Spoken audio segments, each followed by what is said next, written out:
Hello. So I know na medyo parang too difficult yung magiging assignment natin sa stats and to be honest, medyo shocked din ako na ito yung binigay sa atin kasi I think medyo advanced nga siya, especially for some of us na wala naman talagang knowledge pa regarding sa Python. But basically, meron lang naman tayong assignment and ang assignment natin is to construct a tabular and graphical representation on the given dataset. Bali, ang gagawin mo lang ay, um, tawag dito, yun, from yung dataset na binigay ni ma'am which is eto yung dataset na yun. Saan na yun? Eto, kailangan mo raw mag-construct dito ng, um, kailangan mo raw mag-construct dito ng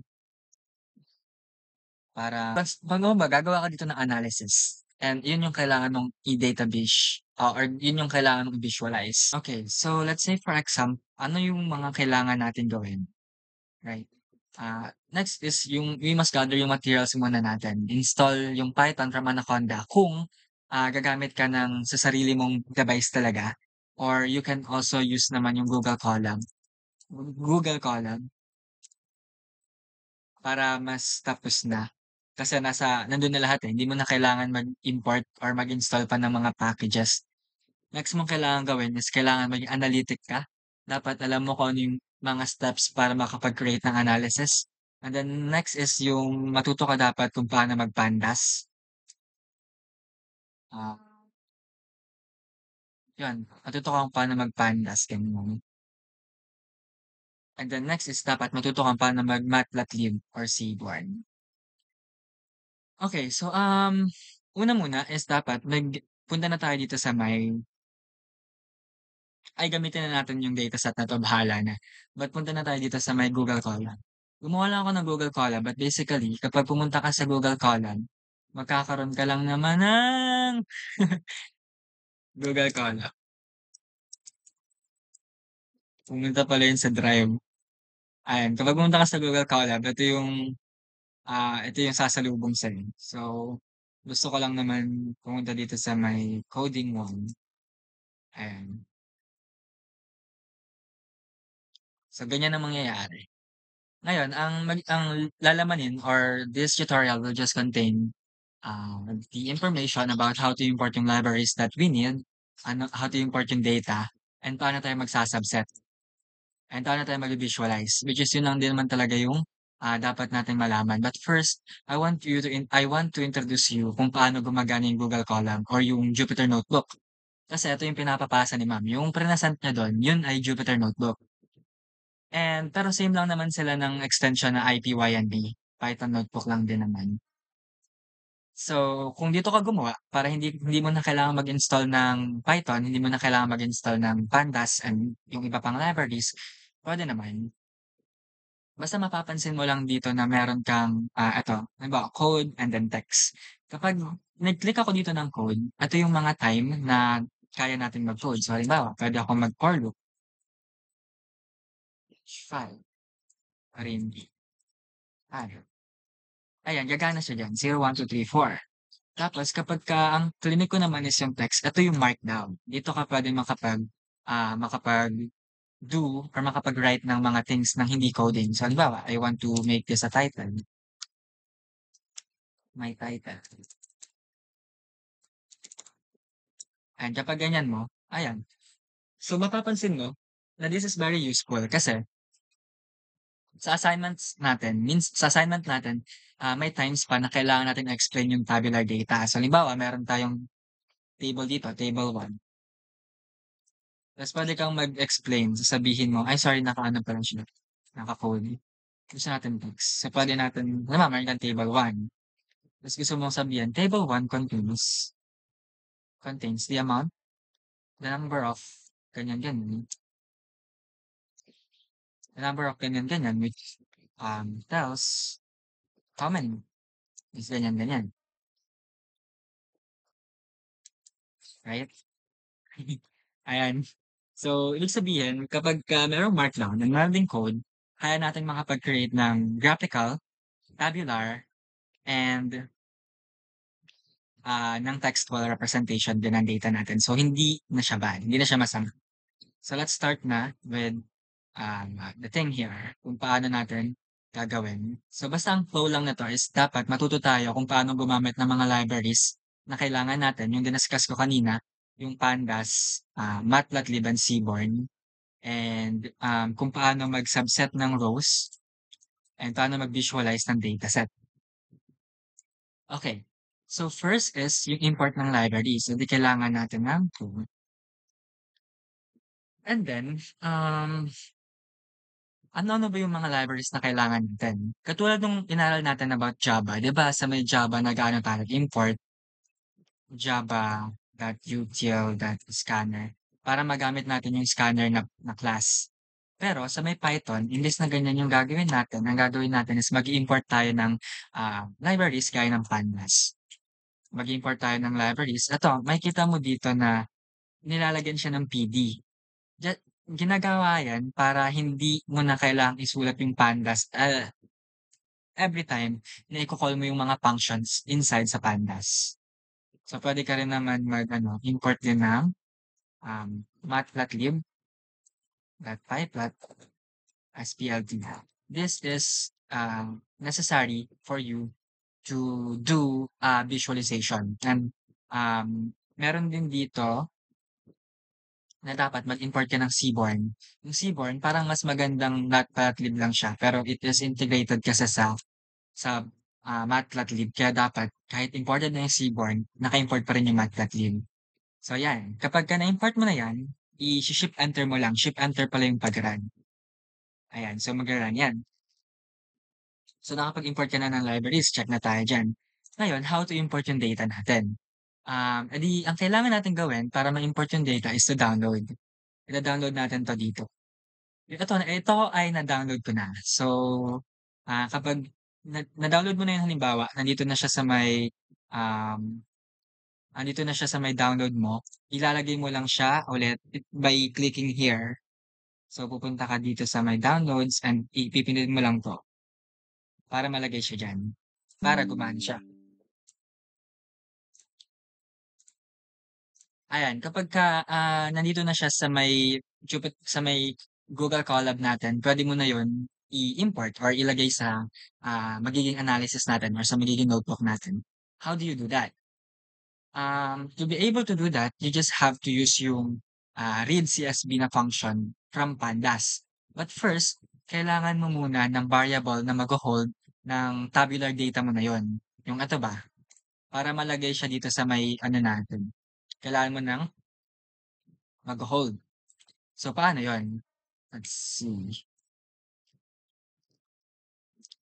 Kailangan natin ng variable. Ang variable na gusto kong gamitan is df lang. Tinawag ko lang siyang df, short term for data frame.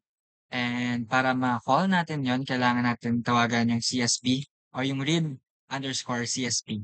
And then ilalagay natin dito yung path or yung name file natin, which is mobile data set. Mobile data set. Mobile underscore data set.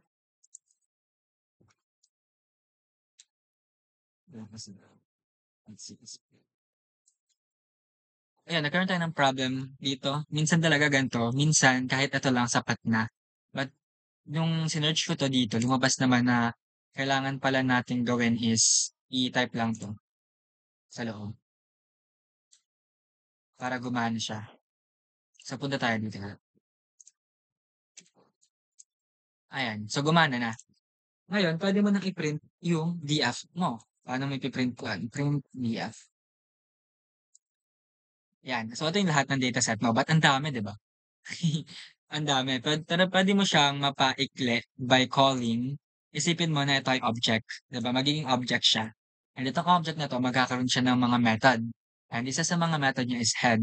Para lang ma-print mo yung first 5 or first 3 or first 4. Depende sa'yo. Gusto ko lang first 3. Kaya pag printin ko yan, ayan yung lalabas. Company name, ganyan-ganyan. Yung first 3 lang. Column 1, column 2, column 3, column 4, column 5. Pero actually, meron isang way para hindi maging ganito yung itsura niya is wag mo nang i-print. Mag-ano ka na, mag-proceed ka na kaagad sa laman ng print mo para maging maganda. Then, mas maganda siya tingnan. So now, meron ka ng dataset. Ang next mo nang gagawin is yung subset, columns, or rows. But before that, di ba sabi ko kailangan dapat maging analytic tayo. Kasi binigyan lang tayo ng dataset eh. Pero walang sinabi si ma'am kung paano natin or ano yung gusto nating i-visualize or gusto nating i-tabular method. So to do that, dapat analytic tayo. Ano ba yung mga steps para makapag-create ng analysis? When I was taking yung Google Data Analytics, isa sa mga diniscuss dun is ito. Sabi meron dun 6 steps, which are yung asking, preparation, process, analyzing, sharing, and act. Ang first step is yung asking. Kailangan mo magtanong ng mga right questions. Ano yung something na really curious ka about or really curious ka that is in sa dataset. Yun nandun sa dataset. Ano yung gusto mong makuha dun? Right? Ano yung problem na gusto mong ma-solve? Yun yung asking na step. Kapagka nagawa mo na yun, then puwede ka na mag-prepare. Kapag nakuha mo na yung mga problems na yun, nakuha mo na yung mga gusto mong itanong, puwede ka na mag-prepare. Ipre-prepare mo na yung data mo. Saan ka kukuha ng data?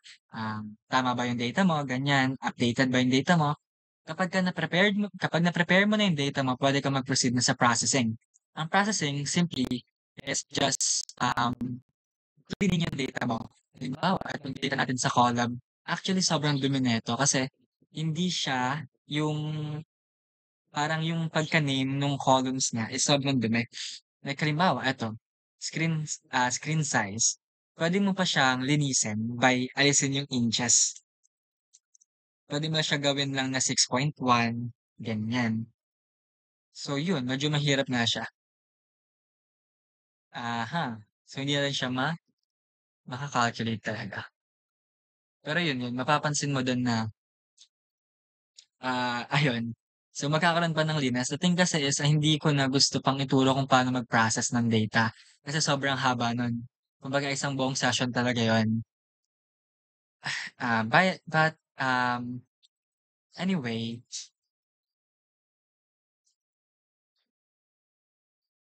so yun, ang kailangan natin na proceed is magpa-proceed lang tayo sa my data asking. Ayan, so nasa na tayo nun? Ang ginawa ko lang saglit guys is, 'di ba, tapos na tayo mag-import ng mga packages or ng libraries. Tapos na rin tayong import ng data natin. Mapapansin mo na iba na yung naging data ko mula dun sa kanina. That is because nilinis ko na siya. So, halimbawa, wala na dito yung unit niya. Wala na dito na ba yung US dollars, but rather float na lang talaga siya.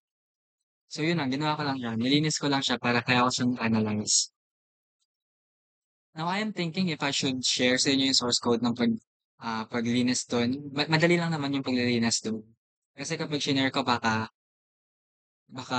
isipin ni ma'am na nagkopyahan tayo. But have Eric ask ma'am kung okay lang mag-share ng pre-processing. Kasi processing lang naman yun, hindi pa tayo nag-analyze, hindi pa tayo nag-visualize. Pre-processing pa lang naman. And wala naman yun dun sa instruction niya, so baka okay lang. So, i-share ko sa inyo yung code ng paglilinis ko para makapag-come up tayo dito.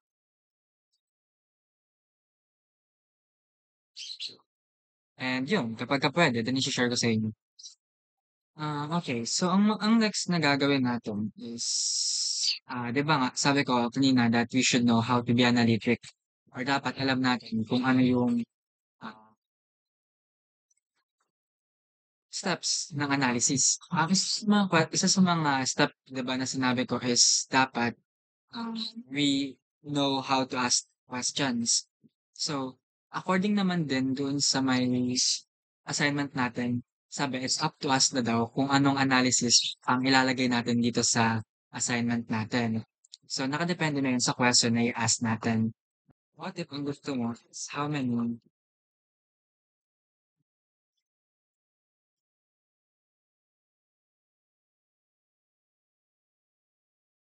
how many,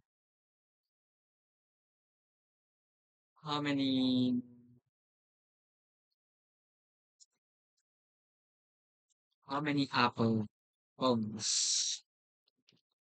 Okay, how many poms from each? company from ano nga yun, nakalagay dito kanina from um, wait lang, i-print ko lang saglit yung unique.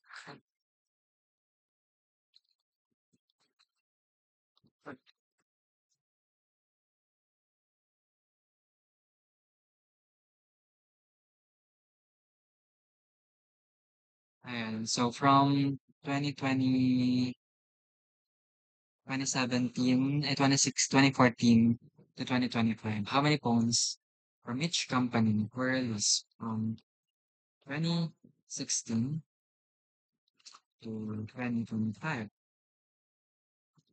What if may isa pa tayong question and you want to know, um, let's say, what is the average, uh,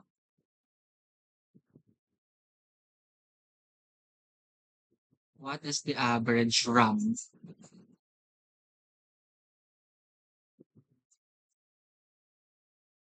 Or let's say ano na lang, what is the average price?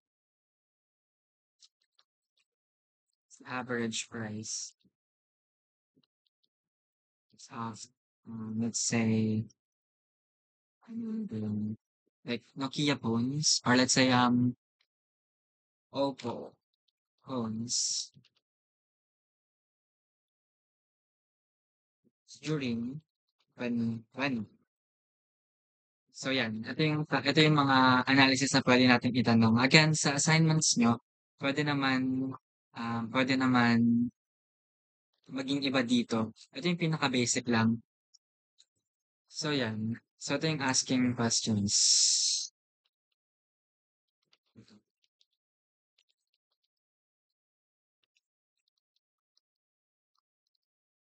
Okay, so na naman tayong questions. Ito na yung kailangan natin. Ah, ito na yung kailangan ko na magturo kung paano nyo or kung paano natin to ma-solve. And to do this, kailangan natin malaman kung paano mag-subset ng columns and ng rows. Ano ibig sabihin nun? Ibig sabihin nun, parang nina-narrow natin yung set natin, right? Kasi nga sinasubset natin eh. Halimbawa, kung gusto mo lang magkaroon ng data frame, tawag kasi doon data frame na puro Apple lang, data frame na puro Oppo phones lang. Pwede rin na gusto mo magkaroon ng data frame na para sa 2024 lang, 2025, or maybe gusto mo magkaroon ng Apple phones na 2016 or 2016, pwede yun. Ayun yung gusto nating magawa. Kasi kapag nagawa natin or kapag kaya natin yun gawin, mag-subset, then kaya na natin ikunin yung each column and kaya natin mag-calculate from that.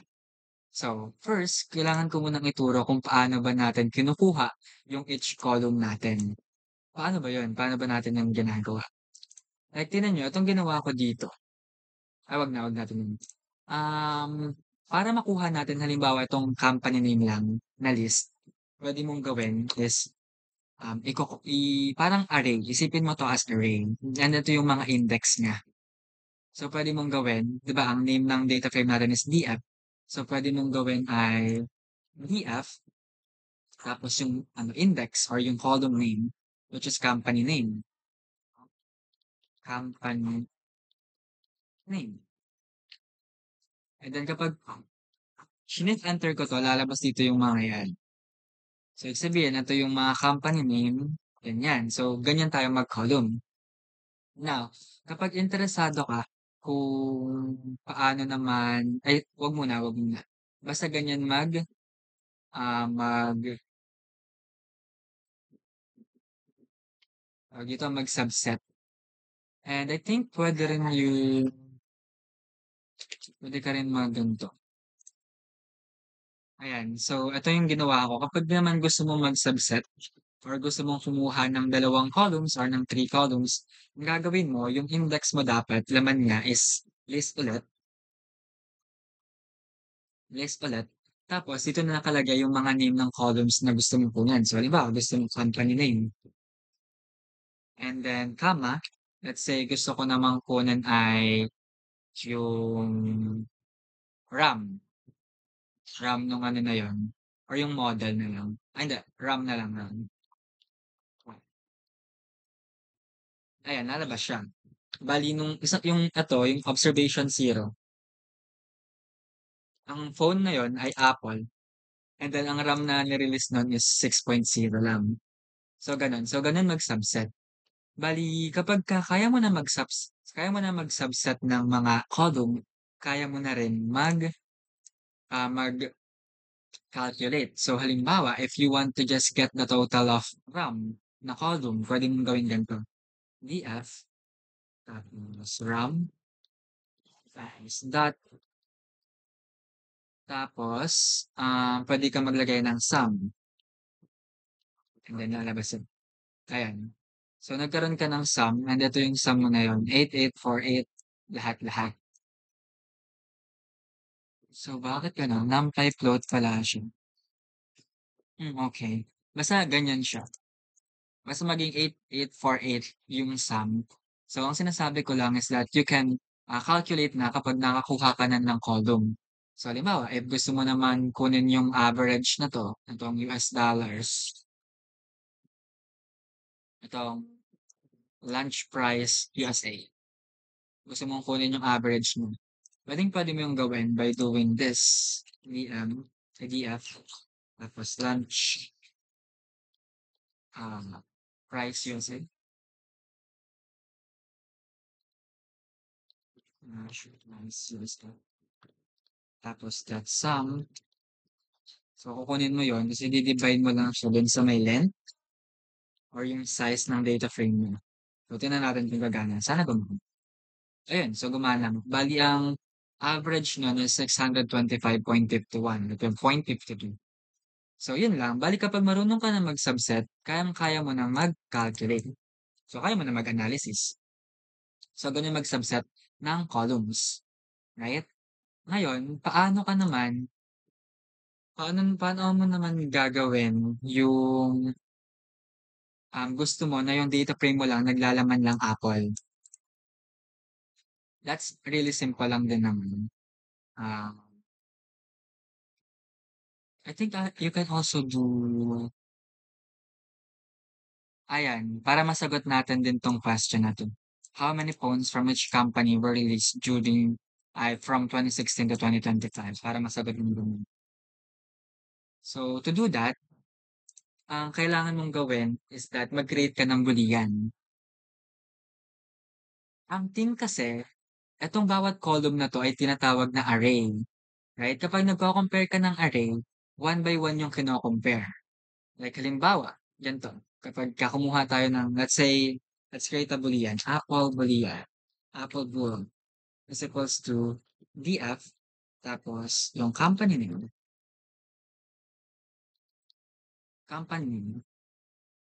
ay equals sa apple. Kapagka prinint ko 'tong apple bowl, ang ire-return sa'kin nito ay list ng boolean. 'Yan. So halimbawa, eto, yung zero na observation is true and then yung 925 na ano is false. That is because ang 925th na observation ay Samsung, nakita ko kanina. Kaya ayun, bale kapag nag-create ka ng parang boolean na ganito, kapag kino-compare mo yung isang column sa isang value, magre-return yun ng, um, true or false kung nagma-match. Ngayon, itong apple bool na 'to, itong boolean na 'to, puwede mo 'tong i i i tawag dito, puwede mo siyang gamitin as an index. So, gamitin natin siya as an index para makuha lang natin yung mga true. So, 'di ba gusto natin makuha DF and then yung company name. Aha, oh, sorry. Ang ilalagay pala natin dito is yung boolean na, yung apple bool. Bale ang magpi-print lang dapat dito ay yung mga nag-true or yung mga true dito. So, kapagka ipi-print natin 'to, lahat 'to apple lang. So, tignan mo 97 row na lang ang kinalabasan kasi apple na lang 'to lahat, right? So, kapag naman ang ginawa natin dito is, gusto natin i-check kung Samsung naman yung gusto natin gawan ng bolian. So, Samsung Bull is equals to DF. Alright, sinasubset lang natin yung column ng company name. Tapos, iko-compare natin siya kung Samsung ba siya o hindi. I-print natin yung Samsung Bull. Ayan. So, 'di ba false na 'to kasi Apple 'to kanina, pero ito naging true na kasi siya ay Samsung. So, kapag naman i-feed ulit natin 'to dun sa may katulad ng ginawa natin dito sa may DF Apple, dapat lumabas lang din yung mga Samsung. So, gagawin natin ulit yun. DF, tapos Samsung Gold.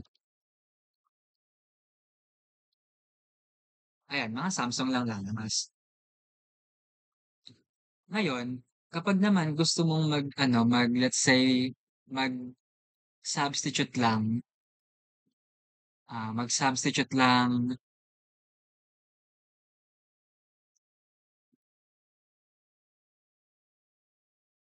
huh. Kasi gusto mo lang ang gusto mo lang is yung Apple, eto i-ano natin 'to, i-modify natin 'to. What if ang gusto mo lang is yung Apple is, balik tayo. So, 'di ba ito yung ano natin kanina, yung boolean natin and, nakuha mo yon by comparing itong entire column mo dito sa may Apple. Now, ano naman, paano mo naman magagawa na kapagka ang gusto mo lang ay, gusto mo lang is from Apple in 2023? Paano mo yun gagawin? Eh, di dapat Apple Bull 23, and DF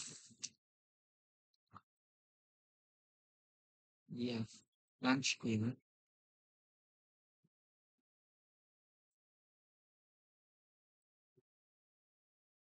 year, is equals to 2023. Oops, may mali for some reason. Okay, so ang problem dito kasi guys is hindi na 'to gumagana yung ganito. This doesn't work really. To do this or to be able to do something like this, you have to import yung isa pang tinatawag na library na called NumPy as NP. Now, para magtapos, ang next na step dito ay gagamitan mo na siya ng function. Eto, kapagka gusto mo na dalawa na yung kapag gumagamit ka na ng logical operators like AND or ginagamitan na siya ng NumPy. So, NP dot logical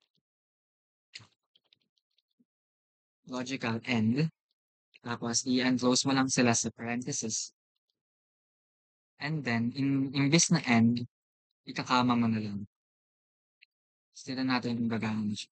Ayun, so gumana siya. Kaya ito nag-false, kaya itong zero at ano, nag-false. Kasi 'di ba, itong zero at observation natin is Apple na, but from 2024 naman. So magpo-false talaga siya. So ito na yun. Saan na yun?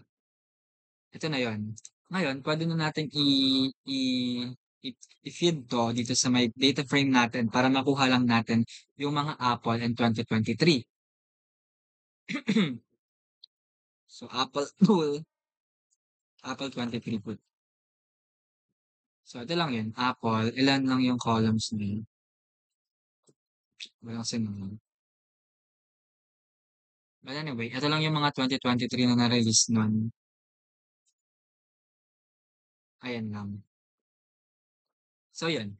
So now, kaya na natin mag-subset, right? Kaya na natin mag-subset. Eh di kapag nagawa mo na 'tong subsetting, itong ginawa natin dito, then pwede ka nang ulit mag-ano, mag-calculate. But first, kailangan natin 'tong i-assign siya sa isa pang DF. So, pwede natin sabihin na DF Apple 23 is equals to ganyan. And then, ayan. So, ito yun. DF Apple 23. So, kapag ka Apple 23 to have, and then yan lang is not different. DF Apple, Ayan yung lalabas. Now if you want naman, then you can also tawag dito, delete na natin 'to guys.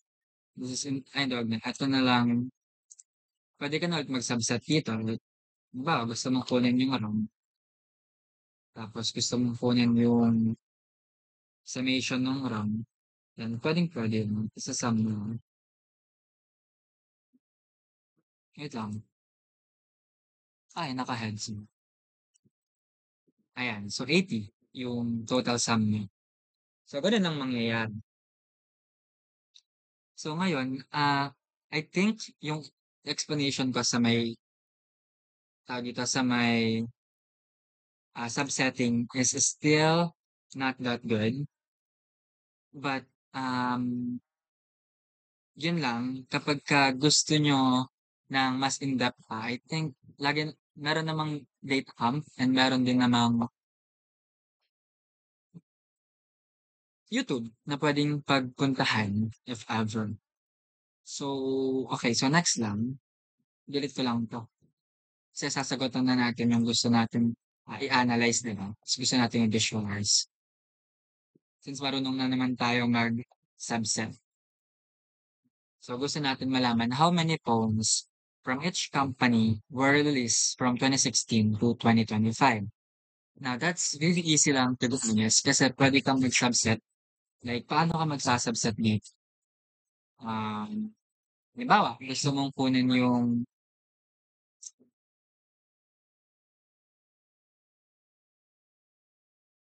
i-print ko lang saglit yung mga unique para alam natin kung ano-ano yung laman nitong company na yun. So DApp.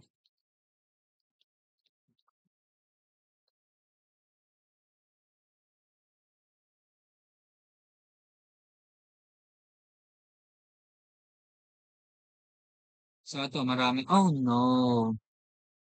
So as you can see meron pang ano, hindi pa nalilinis 'to. Hmm.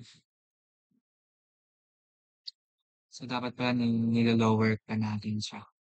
But anyway, like halimbawa, just example lang na halimbawa nalinis ko na 'yan, we can do pa is, um,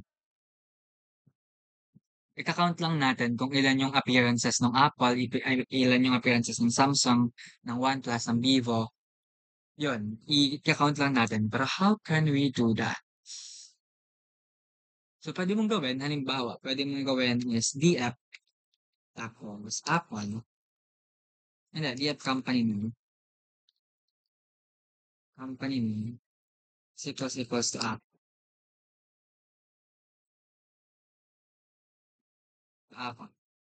Again, ang ire-return nito is Boolean, 'di ba? Boolean 'yan, 'di ba? So puwede mong ano, puwede mong i-count na lang yung number ng true. So puwede mong i-count, ah,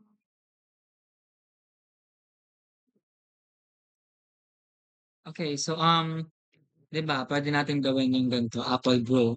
Tapos kapag prinint natin yung Apple Bowl, ito yung lalabas. So ang puwedeng strategy natin dito is i-count na lang kung ilan yung number ng true. So paano natin yun gagawin? By doing a for loop. So let's say for I in range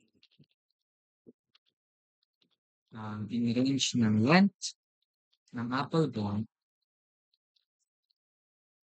Apple Bowl,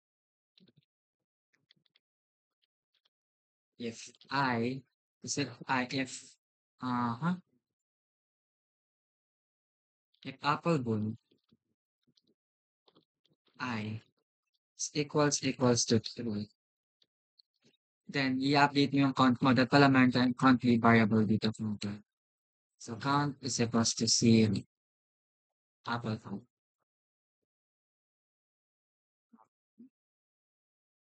Apple count is equals to plus 1. Ayan. So, tapos i-print lang natin yung Apple count. Ayan. So, lumabas na merong 97 na Apple na cellphones doon. So, pwede mo namang gayahin to ulit for Samsung.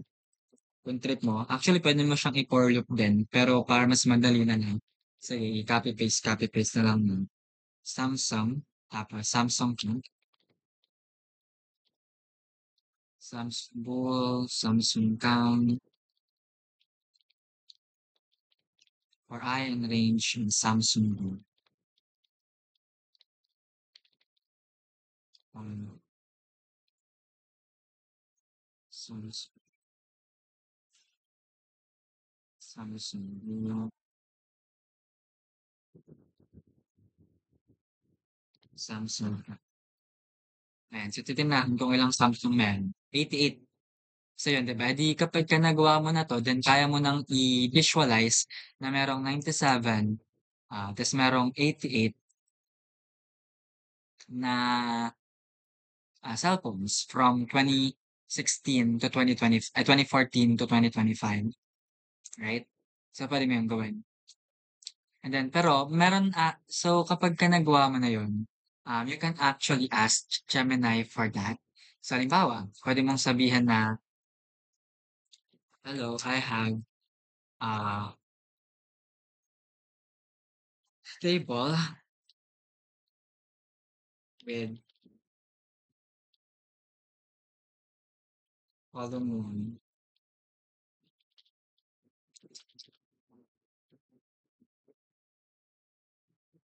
I have a table having this, having this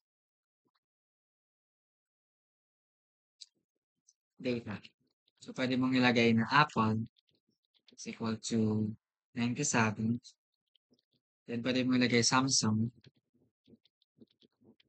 is equals to, 88. Please scroll, mark down table.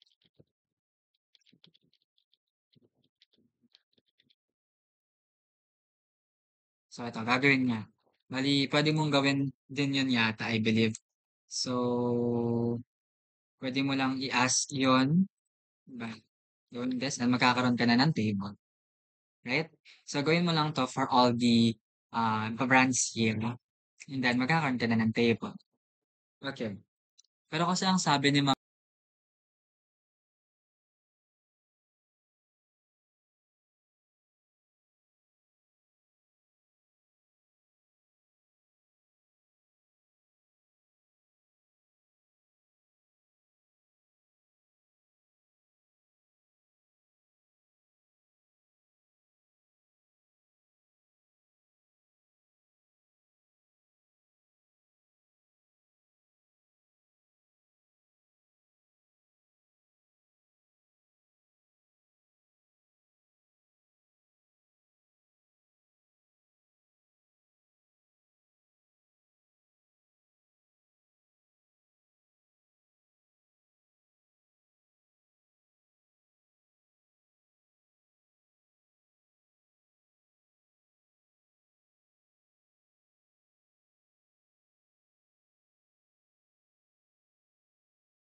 dun na dapat daw code din yung pagiging table, eh.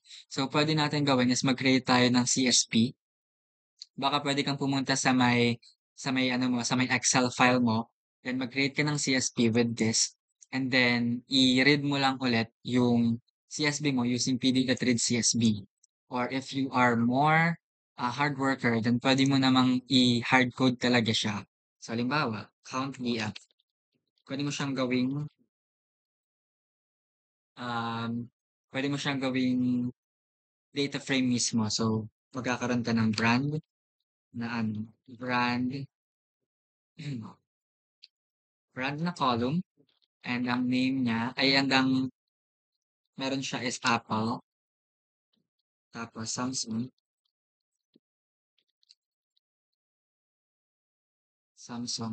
tapos meron kang column ulit na score or count, and then Ang laman niya ay 97, 88. So, magkakaroon ka na ngayon ng dictionary na ganito. You can actually use yung isa pang good thing sa Pandas, which is yung data frame na class, or I think this is a class kasi malaki. So, yun, ipapass mo lang yung count, yung dictionary mo. Ito yung tawag kasi dito dictionary sa Python. So, ipapass mo lang siya dyan. And then kapag print mo yung count, lalabas na yun. So, meron ka ng DF, a data frame. So, ganun lang. Okay. So, ngayon, since na-answer na natin yung first question, we can now move on dun sa may second question natin, which is what is the average price of Oppo phones during 2020? So, pwede natin gawin is dapat mag-subset tayo ulit, right? Paano tayo magsasubset? Ng Oppo lang, let's go, Oppo phones, 2020, USD, USD, average price. Again, paano tayo nag-subset kanina? 'Di ba nag-subset tayo wait, hindi ko pa pala 'to na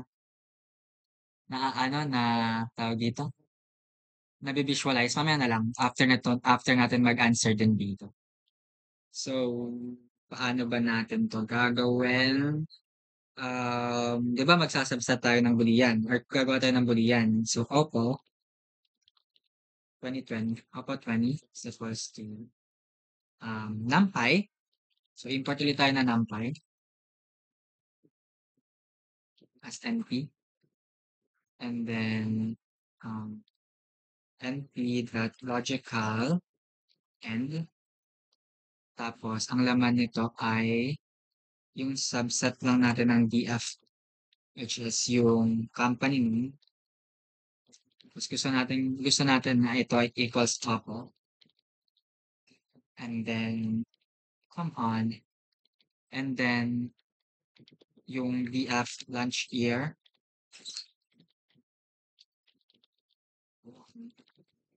ay equals sa 2020. So, tingnan natin kung magkakaroon tayo ng, oops, mali tayo ng spelling.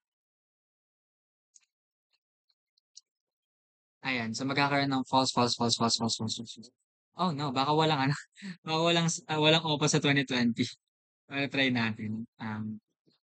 Sige, lagyan natin siya sa may DF natin. DF, tapos Oppo, 20. Meron naman. Ayan, meron naman. Ayan, so nagkaroon tayo ng subset ng ganun na Oppo na from 2020 yung release. So, yun, pwede na natin kunin yung average price niya sa US dollars. So, paano natin yung gagawin?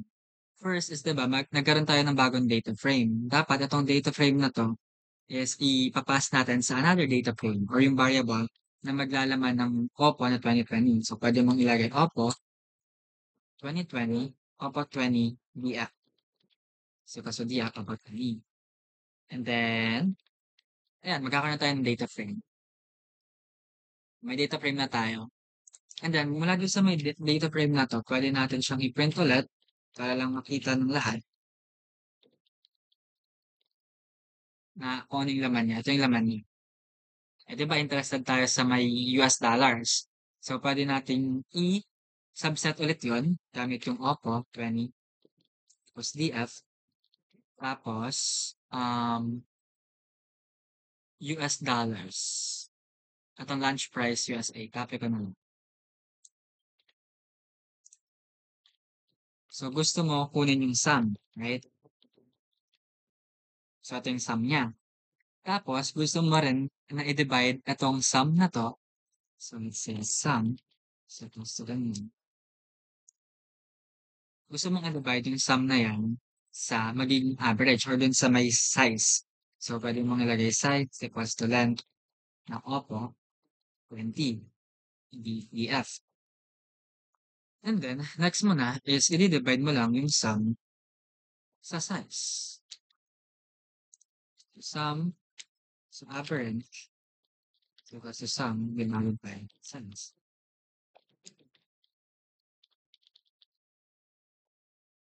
So, print mo lang yung average.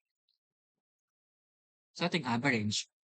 Ngayon, ayun na, tapos na-answer na natin yung question. But the thing is, hindi natin kayang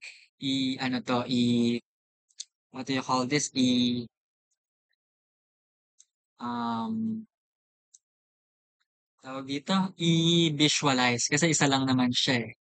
Right? So, doon muna tayo sa una, sa visualization, like katulad na to. Actually, mas madaling way to do this using na yung seaborn, yung kaninang in-import natin. Saan yun? Ito, may mas madaling way to do this. So, halimbawa, pwede ka actually talaga mag-search like seaborn documentation. Pwede mo yung i-search. And then, ayun na, lalabas lang yan dito kung paano ka mag-visualize. Aha. So, balik na tayo dito. So, paano nga ba mag-visualize gamit yung seaborn? Pwede mo siyang gawin by simply, actually, meron din akong notes dito. Kaya if you want that, pwede naman din sabihin. And then, pwede ko rin i-share. But anyway, ang mangyayari is that um, kukunin mo yung data frame mo para lang makita natin na, wait lang, maglalagay tayo ng something in here. Visualization.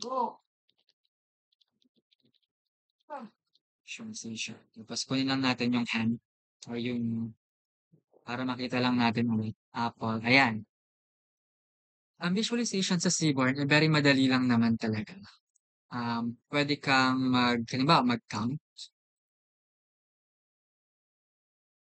So, pwede kang maganto. SNS dot. Bakit SNS? Kasi diba, SNS yung pagka-import natin kanina. Ito, Seaborn as SNS.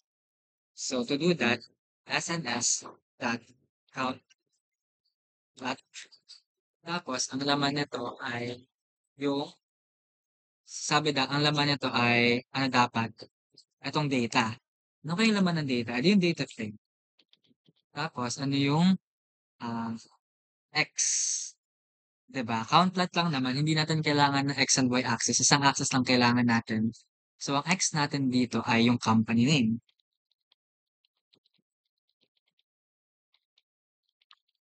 And company name. And then, ayan, pwede na siyang, actually, pwede na siya makita. Just, kailangan mo lang ng plt.show.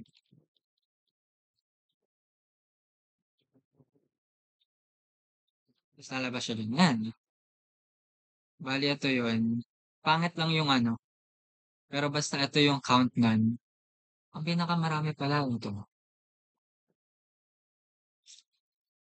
Pwede mo siyang ano, actually pwede mo tong ganun. Try na lang natin na Y. Baka mas kita, mas lilinis. Ayun. So, Apple, Samsung, OnePlus, Vivo. Ayan. Oppo pala pinakamadami. That's really cool. Yan, okay.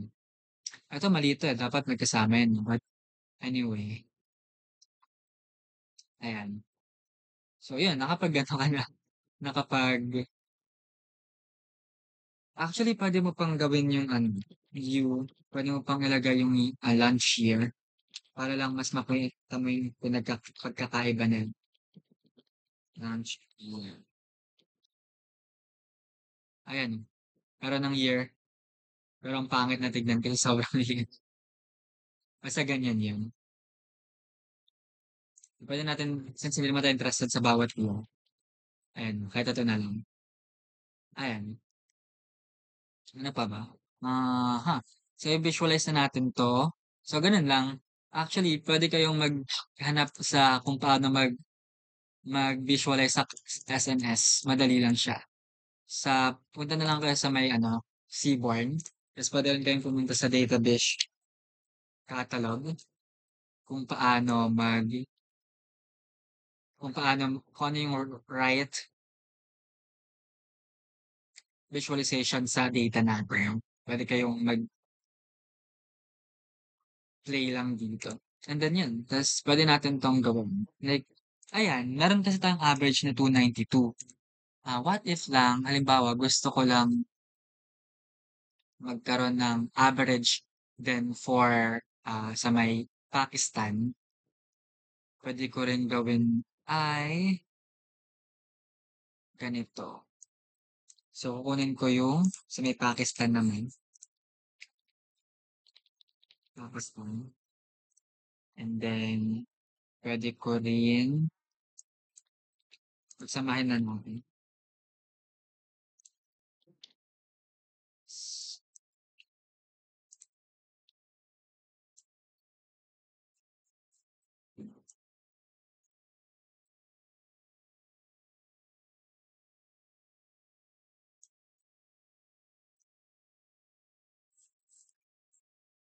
sa may India, China, India and China.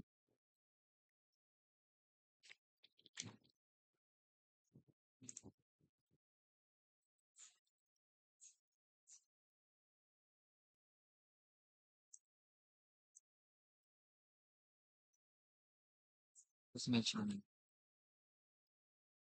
Ayan, so meron na tayong mga averages ng price lang. Ito sa China, 2015. Sa may India, 22,832. Sa may Pakistan, 58,610. And 292 naman sa USA. So yan, pwede natin siyang i-ano na, tawag dito, i-visualize na. Bar graph. Um,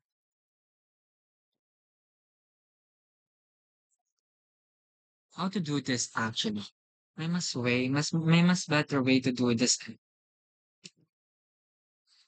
Hmm, puwede ko na lang i-list like y is equals to ito yung mga y nila. Like sa ano, sa may USA 292, sa may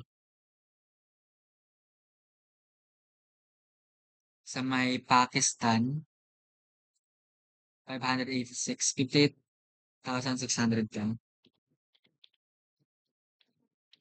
Tapos sa India is 22,800. And then sa may China 2015. Ayan, ta's puwede rin tayo magkaroon ng X. Oh no, this is not good pala. Ay actually, may mas better way pa pala to do this using na naman yung Seaborn. So, paano natin gagawin yung Seaborn? Simple lang. Gagamit ka lang ng tinatawag na cat plot, SNS, dot meron bang bar? Ano ba merong bar pa? Bar plot yun meron. Tapos yung data mo ulit, tignan mo 'to, hinahanap niyo yung data. So, ilalagay mo lang yung data frame mo or actually yung OPPO na data frame mo, OPPO DF, OPPO 20 DF kasi ito lang yung interested tayo diba? So, ilalagay natin siya dito. And then ano yung ano natin, ano yung, X natin?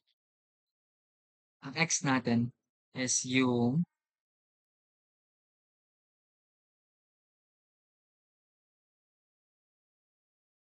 oh no, this is not good, wait lang. Wait lang you guys, I'm sorry pero hindi pala gagana yung SNS dito. Instead, puwede na lang tayong kasi hindi siya gagana, eh, kasi iba-ibang kodo. Gagana daw. Dapat category kasi.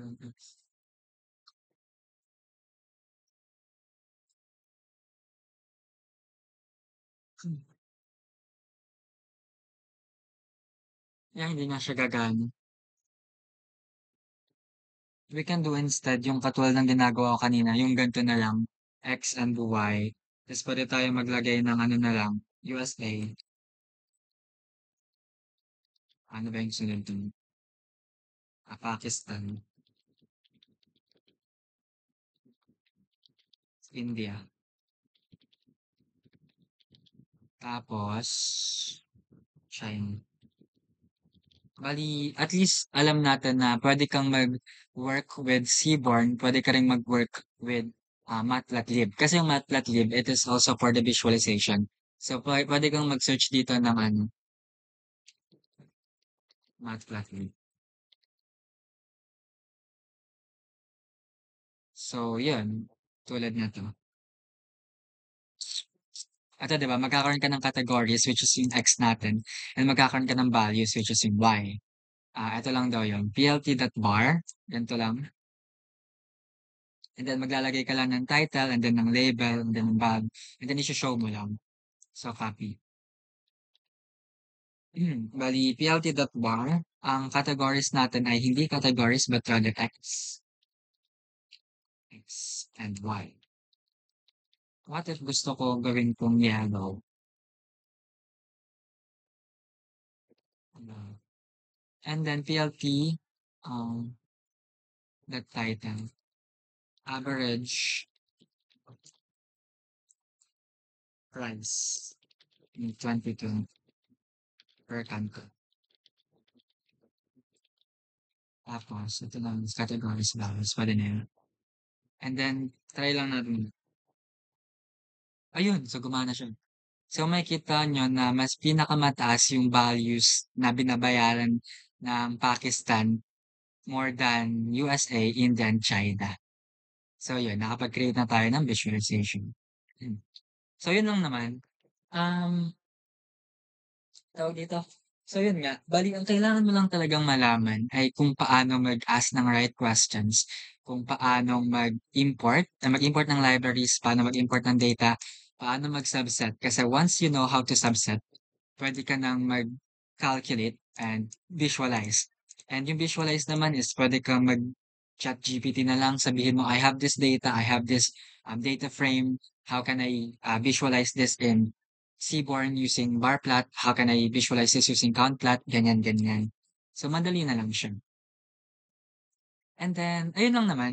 So, kapagka free or kapagka puwedeng i-share yung pagki-clean ko ng data, puwede ko naman siyang i-share. Sabihan niyo ako or puwede kayong mag-comment and then yun lang. Alright, thank you guys. Bale meron akong video na ginawa kagabi na mas in-depth kung gusto niyong panoorin yun. Kasi doon gumamit na ako ng pivot table and such. Ay wait lang, dito pala hindi tayo gumawa ng table 'no? Ayun puwede mo pa rin naman 'to gawin like parang data frame. So, copy lang natin 'to and then gawa tayo ng table. So, price D. Tapos, country.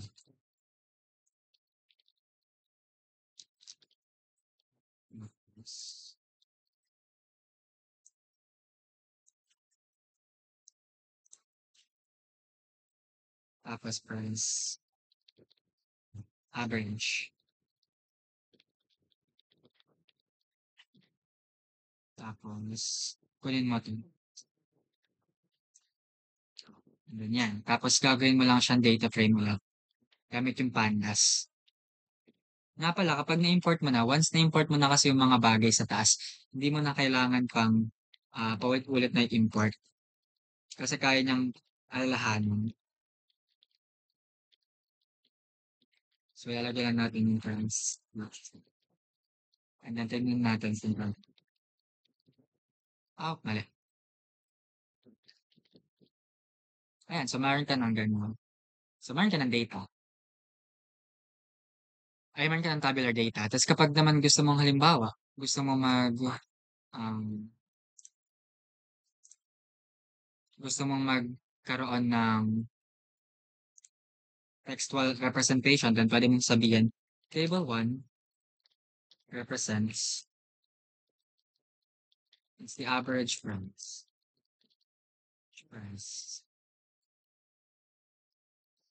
blah, blah, blah, blah, blah, blah, blah. Ayan. So, ayan lang. Again, ayun, thank you guys. Meron nga akong mas in-depth na video, pero sobrang haba nun eh. Hindi ko pa na-edit. And yun lang, thank you. And nga pala nakalimutan ko kayo sabihan kasi kapagka pala after nito is dapat kung ipapasa mo na kay ma'am, ang way to do this is pumunta ka dun sa file and then just download. Saan 'yan, save, copy, and drive or save basta alam niyo na yun kung paano mag-download. Download as IPYNB or download as Python. And then dapat kapag magpapasa ka dapat kasama rin yung mga files na ginamit mo, alright? And then meron pa akong gustong sabihin about naman sa, um, Kaggle. Kasi sa Kaggle meron silang free, um, learn. Actually, ito yung dapat mong maaral dito, yung Pandas. Kasi ito yung magtuturo sa inyo kung paano mag-submit, ayan. So kapagka hindi pa enough yung, nagawa ko, puwede kayong mag-habol dito or I think si Jan ay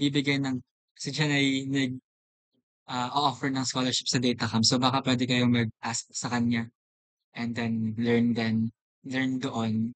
So yun lang, alright.